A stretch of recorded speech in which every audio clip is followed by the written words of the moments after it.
ทุกคนเบิ้งทำนี่เราจะเข้าไปเบิ้งทางในมีอย่างแดเนาะนี่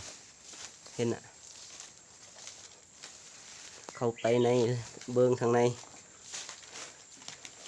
นี่ก็เป็นหูเขาในถ้ำนี่แหละ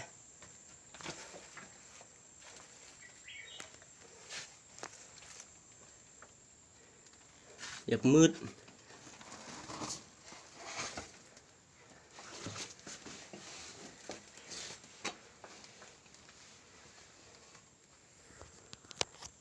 เปิดไฟก่อนนี่เห็นอ่ะตัวนี้นี่แหละนี่ในถ้ำนี่อ๋อคักนี่นี่เห็น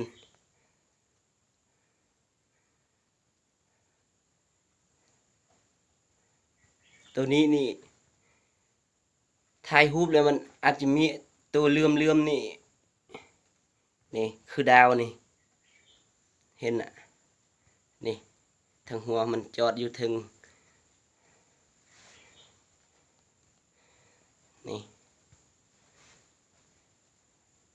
นี่เห็นอ่ะหินตัวนี้ก็ว่ามันหินจากมันค้ำหูติดอยู่นี่แต่ฝากนี่แทบบ่มีตัวเลื่อมนี่นะคือดาวนี่บ่มีนี่เห็นอ่ะนี่นี่ นี่กลับไปเบิ้งบอลที่เลื่อมนี่ตืม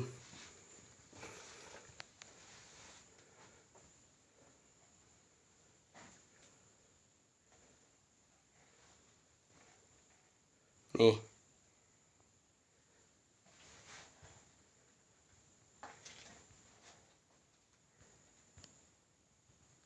นี่อยู่ในหูถ้ำนี่แหละนี่นะ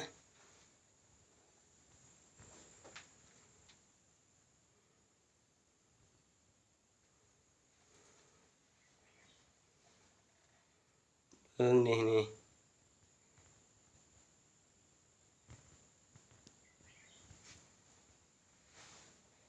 ซื้อเข้าว่าตัวนี้นี่มันให้อยู่ในถ้ำตัวนี้นี่ไง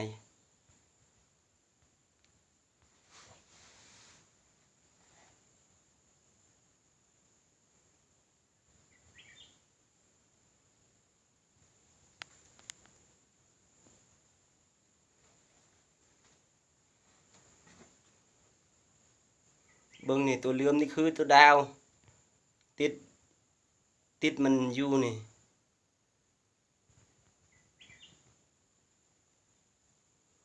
นี่